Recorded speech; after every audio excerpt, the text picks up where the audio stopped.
Hey, what's going on, everybody? Friday. Yeah. Woo! That was a rough week, huh, folks? That was a rough week, unless you were short the markets. We're going to talk about that. I got to say something like I'm going to get into it, but it's kind of like almost new territory for me. Not as an MMT economist, but like as somebody putting out my service, because actually right now, and I've been kind of leading up to this and letting you guys know that month of January right now, the federal government is running a budget surplus. I mean, this is extraordinary because if you think about it, we went from a $3 trillion deficit in fiscal year 2021, and now it looks like we're going to be running a surplus. Happened really, really fast.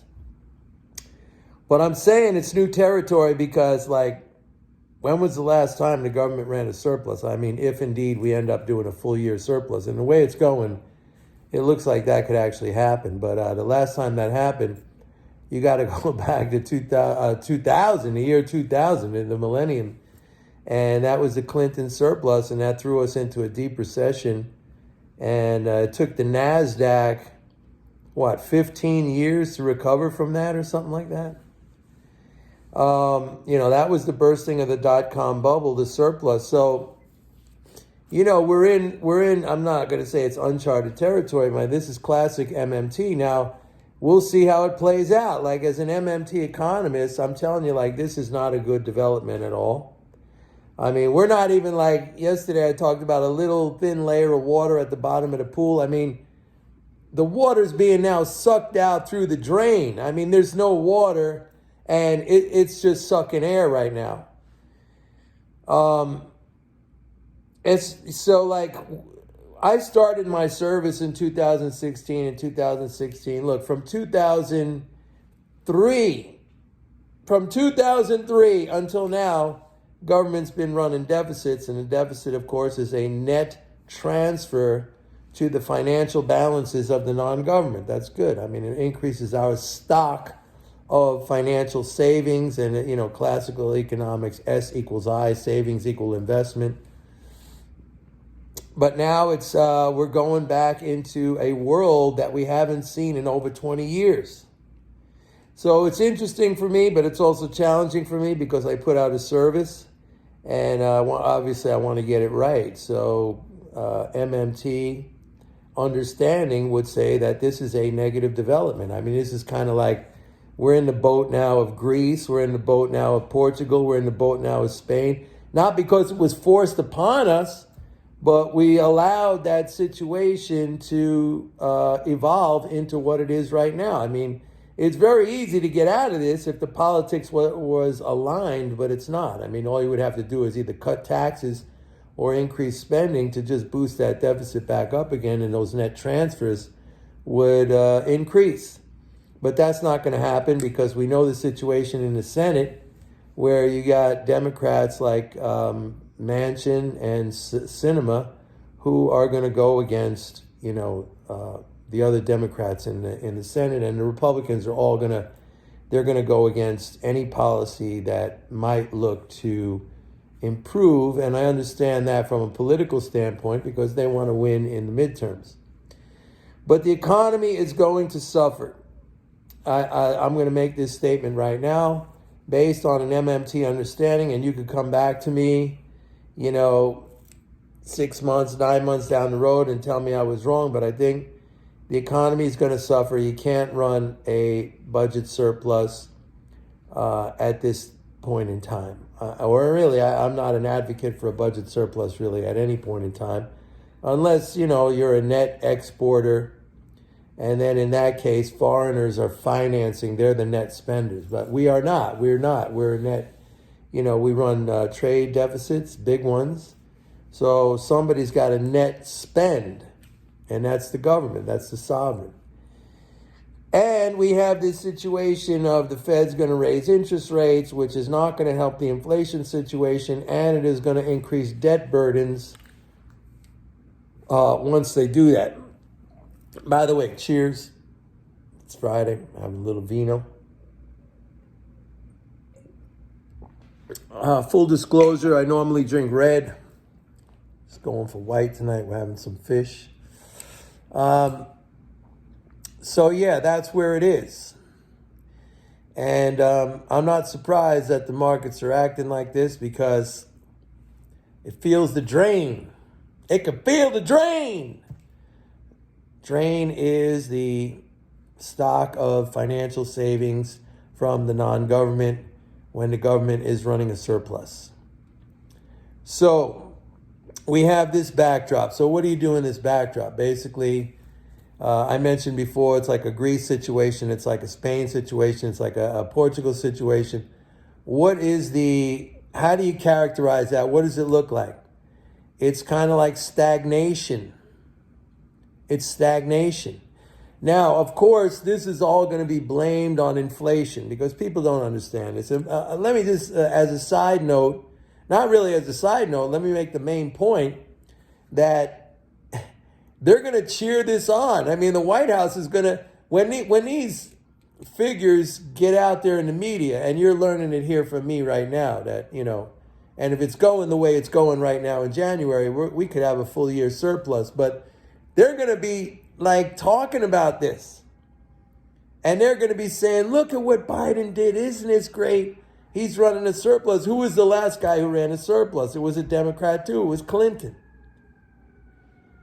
So you heard it right here from me now. Now, I don't know where you might personally stand on the discussion of surpluses and deficits. I know the vast majority of ordinary people out there, they think a deficit is bad because they think of it in their own perspective, as in their own pocketbook, their own finances. It doesn't apply that way to the government.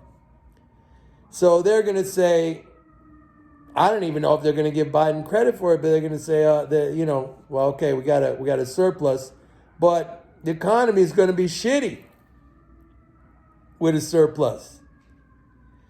But they're not going to be able to connect the dots. That's the thing. They're going to say it's the inflation.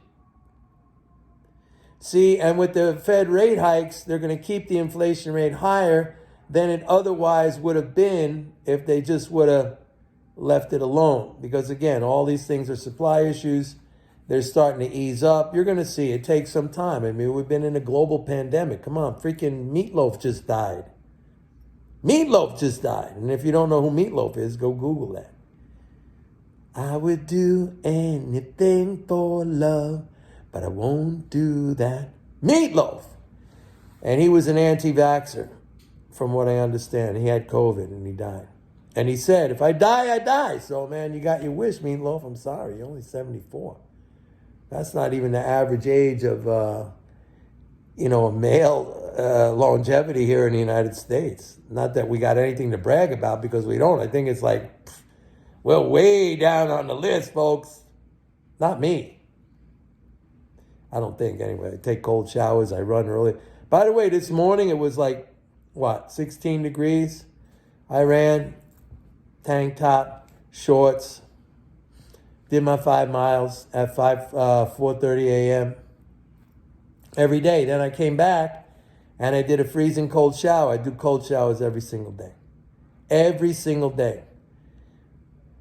And everyone close to me, my kids, everybody, they're all taking cold showers. My fiance, all taking cold showers. She's incredible. I mean, she ran like, not topless, but like really sleeveless, man. With one of those midriff things. Wow. I got off track here, folks. Surplus. They're going to be bragging about it. And it's not a good thing. It's not a good thing. Stagnation. Remember when they used to say we're going to be like Greece, we're going to be like Spain? I used to say, no, it's an inapplicable analogy, because those countries are not currency issuers, they're currency users. And they were forced into that situation by their creditors. We were not forced into that situation. We allowed it to happen. How did it happen? I've been explaining to you. We got the good side of it. We have automatic stabilizers like Social Security, Medicare, unemployment benefits, Medicaid, veterans benefits, disability, all those things that kick in when the economy goes down. But when the economy is expanding, the rate of tax collections increases relative to the rate of spending. And at some point, when we pass that inflection point, tax collections are going up faster than spending, and that's what's causing the deficit to shrink. That's how we got into the situation. And again, it's a very easy fix. All you have to do is either cut taxes or raise spending, or both would be even better, but that's not going to happen because of the politics. So now I don't see anything, basically good until the midterms, and even after, let me qualify that. Maybe when the Fed raises rates and finishes its taper, in other words, its bond buying. Yeah, that's the other thing I should mention, which I have been mentioning in my prior videos. Bank credit is going to expand. That could be a short-term fix on the situation. Like, you don't get those checks anymore, but you tap into your credit lines. That's a short-term fix, but it's only short-term. Because at some point, your debt burden reaches a level where you can't borrow anymore. You tapped out, or it's too expensive to service the monthly debt. Banks cut back your credit line or whatever. I don't know. We're probably not close to that level because I've been pointing out that burdens are low. But with rate hikes, they could shoot up pretty quickly. That's what we have to watch. So I think the strategy here is you sell the rallies. And it's going to be stagnation. You're going to get rallies off of very oversold situations where pessimism is really, really high like now, but I don't think we're going anywhere. And on a final note, I did buy Netflix today at $390 a share. It was down like 40%, and since last night, I just thought it was crazy. I don't think I'm going to hold it long term, but I think it's a good little trade. Have a great weekend, folks. Maybe I'll come to you tomorrow. If not, have a good one. Bye.